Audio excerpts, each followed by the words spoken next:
قناة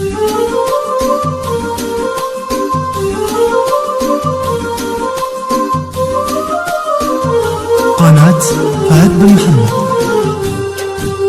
شفتها يا سعود صدفة بعد ما مرت سنين، عند قسم المختبر في وسط مشفى الجامعة.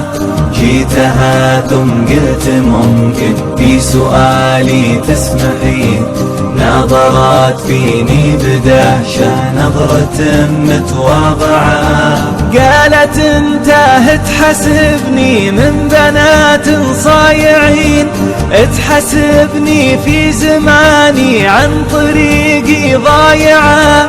قلت انا ما راح اطول كل ابوها كلمتين، وابعدت عني شوية ثم جتني راجعة.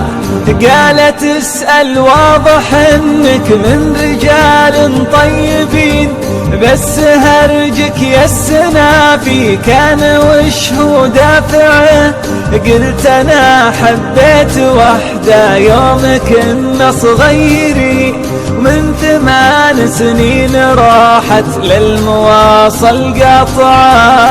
عقبها ما ذقت نوم يهتنيها النايمين، ساهر في طول ليلي لين شمسي طالعة.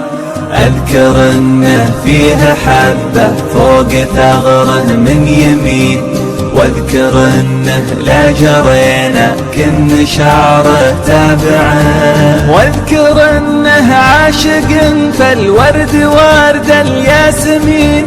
صار قلبي بالورود اللي عشقها زارعه، طابع اسمه بقلبي فيه سين وفيه عين، فيه ألف وفيه دال وسط قلبي طابعه.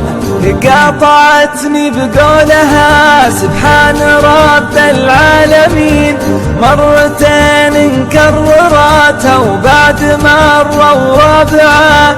قلت وش فيك وش بلاك يا بنية ترجفين، ليش عينك يا بنية من كلامي دمعة. قالت الموقف وقلبي والمحبة والحنين، كيف اشوفك بعد ما انا كنت عنك قانعة.